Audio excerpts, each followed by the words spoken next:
బంగాళాఖాతంలో ఉపరితల ద్రోణి కొనసాగుతూ ఉంది. ద్రోణి ప్రభావం అయితే కొనసాగుతుంది. ఏపీలోని పలు జిల్లాలకైతే ఇక ఈ ద్రోణి ప్రభావంతో కూడా వర్ష సూచన కనిపిస్తుంది. కృష్ణా, ప్రకాశం, నెల్లూరు, అనంతపురం, సత్యసాయి, కడప, అన్నమయ్య, చిత్తూరు, తిరుపతిలో కూడా ఒక మోస్తరు వర్షాలు కురనున్నాయి. ఇక దీంతో పలు చోట్ల ఉరుములు, మెరుపులతో కూడిన వానలు పడనున్నాయి. మిగిలిన జిల్లాల్లో తేలికపాటి జల్లులు పడే అవకాశం కనిపిస్తుంది. క్యుములో నింబస్ మేఘాల ప్రభావంతో తెలంగాణలో తేలికపాటి వర్షాలు పడతాయని కూడా వాతావరణ కేంద్రం హెచ్చరిస్తుంది.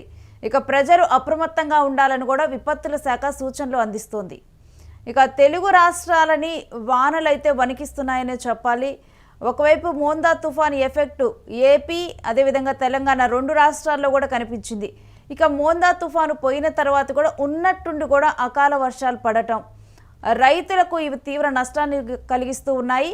ఇక సరే మరలా వర్షాలు పోయాయి అని అనుకుంటున్న తరుణంలో మరలా కూడా బంగాళాఖాతంలో ద్రోణి ప్రభావం కొనసాగుతుంది. ఇక దీంతో కూడా మరలా తెలుగు రాష్ట్రాలలో వర్షాలు పడనున్నాయి. ఏపీలోని పలు జిల్లాలకి వర్ష సూచనలు ఇచ్చింది వాతావరణ శాఖ. ముఖ్యంగా కూడా కృష్ణా, ప్రకాశం, నెల్లూరు, అనంతపురం, సత్యసాయి, కడప, అన్నమయ్య, చిత్తూరు, తిరుపతిలో మోస్తరు వర్షాలు కురుస్తాయని కూడా వాతావరణ శాఖ హెచ్చరిస్తూ ఉంది. ఈ ప్రాంతాల్లో ఉన్నవారు కూడా జాగ్రత్తగా ఉండాలంటూ కూడా హెచ్చరికలు జారీ చేస్తుంది. ముఖ్యంగా కూడా రైతులు కొంతమంది శనగ పంట ఇవన్నీ కూడా పత్తి పంట ఇవన్నీ కూడా రోడ్ల మీద ఆరబోస్తూ ఉంటారు. వీళ్ళందరూ కూడా జాగ్రత్తగా కూడా ముందుగానే, ఎందుకంటే మనం ఆల్రెడీ కూడా చూసాం వర్షం ఎఫెక్ట్, మోందా తుఫాన్ ఎఫెక్ట్ ఏపీ తర్వాత తెలంగాణలో కనిపించింది. అదే సమయంలో తెలంగాణలోని రైతులు కొంతమంది రోడ్ల మీద వాళ్ళ పంటను ఆరబోసుకోవటం జరిగింది. మరి కొంతమంది ఏమో ఎనుమూరు మార్కెట్ యార్డ్లో పరిస్థితిని మనం చూసాము. అక్కడ కూడా రైతులు పత్తి పంటను కానీ మొక్కజొన్న పంటను కానీ వాళ్ళందరూ అమ్మేందుకు అక్కడికి తీసుకొని వెళ్ళటం, ఒక్కసారిగా కూడా అకస్మాత్తుగా వర్షాలు పడటము, రోడ్ల మీద ఉంచిన పంట మొత్తం కూడా కాలువల్లోకి వెళ్ళిపోయి కొట్టుకుపోయింది. చివరికి కనీసం వాళ్ళు పండించి సంవత్సర కాలం కష్టపడి పండించిన పంట కళ్ళ ముందు కూడా కనిపించకుండా నీళ్ళల్లో కొట్టుకుపోయి నీళ్ల పాలైపోయింది. మరొక వైపేమో ఎనుమూరు మార్కెట్లో కూడా కనీసం బయట ఉన్న ధాన్యపు బస్తాలు కానీ పత్తి బస్తాలు కానీ ఇవి లోపల పెట్టుకునేందుకు కూడా అంత టైం కూడా లేదు. ఒక్కసారిగా కూడా అకస్మాత్తుగా ధారాళంగా వర్షం పడింది. దాంతో అక్కడే మొత్తం కూడా పంట మొత్తం కూడా తడిచి ముద్దయిపోయింది. ఈ విధంగా కూడా ఇటువంటి పరిస్థితులు ఇప్పుడు తెలుగు రాష్ట్రాల్లోని రైతులు ఫేస్ చేస్తూ ఉన్నారు. మరొక వైపు ఈ వర్షాలతోనైతే లోతట్టు ప్రాంతాల ప్రజలు కూడా చాలా ఇబ్బందులను ఎదుర్కొంటున్నారు. ఎక్కడికక్కడ నీరు నిలిచిపోవటం, ఈ నీరు నిలిచిపోవటం వల్ల కొన్ని వ్యాధులు, అంటువ్యాధులు ఇలాంటివి జ్వరాలు కానీ జలుబులు కానీ ఇవన్నీ ఒకరి నుంచి ఒకరికి వైరల్ ఫీవర్స్ ఒకరి నుంచి ఒకరికి రావటము ఇలాంటి వాతావరణం ఏర్పడుతూ ఉంది.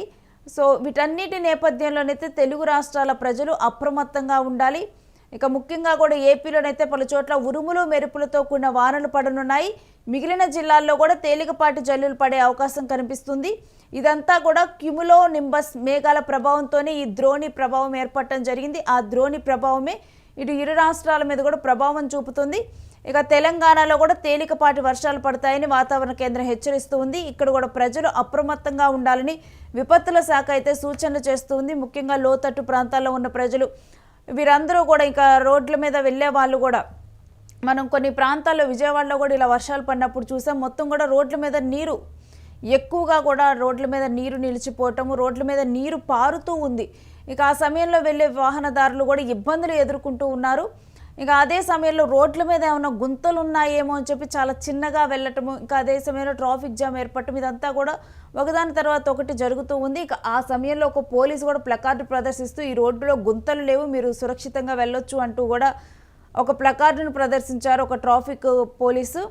సో ఇటువంటి దృశ్యాలు కూడా మనకి ఈ వర్షాల నేపథ్యంలో మనకి కనిపిస్తూ ఉంది. ఎందుకంటే రోడ్ల నిండా కూడా నీరు ఉండటం, అందుకని చెప్పి కూడా రోడ్ల మీదకి వచ్చే వాళ్ళు కానీ ఈ నీరు ఉన్నప్పుడు కూడా చాలా జాగ్రత్తగా వెళ్ళాలి. ఎక్కడ గుంతలు ఉంటాయి, ఎక్కడ డ్రైనేజ్ హోల్స్ ఓపెన్ ఉంటాయి, లేకపోతే కాలువలు, ముఖ్యంగా కూడా ఇలాంటి వర్షాలు పడినప్పుడు చిన్నపిల్లలు, ఇంట్లో ఉన్న చిన్నపిల్లలను జాగ్రత్తగా చూసుకోవాలి. వాళ్ళు బయటకు ఆడుకోవడానికి వెళ్ళిన సమయంలో కాలువలన్నీ కూడా నిండుగా ప్రవహిస్తూ ఉంటాయి.